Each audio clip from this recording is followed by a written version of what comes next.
Le lundi 12 août, le Premier ministre sénégalais Ousmane Sonko s'est rendu au Mali pour une visite d'amitié et de travail après avoir assisté la veille à la prestation de serment de Paul Kagame au Rwanda. Cette visite se déroule dans un contexte régional tendu, marqué par des divergences politiques et des défis sécuritaires. Il a été accueilli par son homologue malien Choguel Maïga avant de s'entretenir avec le président Assimi Goïta.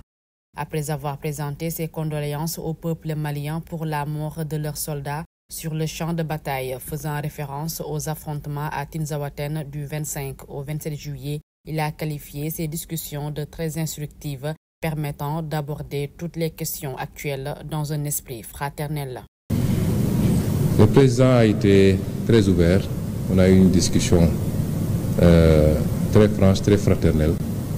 Et j'apprécie bien toutes les recommandations qu'il a eu à formuler parce qu'il souhaite le bien du Sénégal, qui est un pays frère.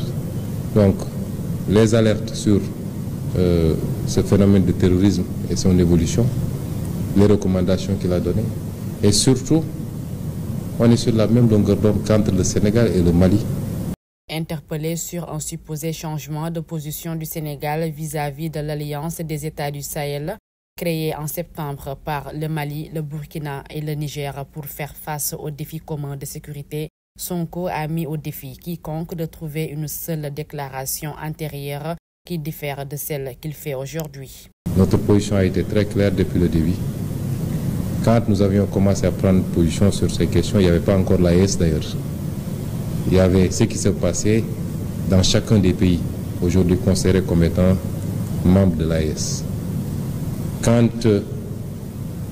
c'est arrivé au Mali, nous avons été en tant qu'opposants les premiers à dénoncer. Et on continue à le dénoncer fermement. L'embargo qui a été fait sur le Mali. Le Premier ministre sénégalais a salué l'ouverture du président Goïta et les recommandations communes, notamment sur la question du terrorisme. Il a enfin réaffirmé la volonté de maintenir des liens forts entre le Sénégal et le Mali, en accord avec les réalités géographiques, historiques, économiques et sociales.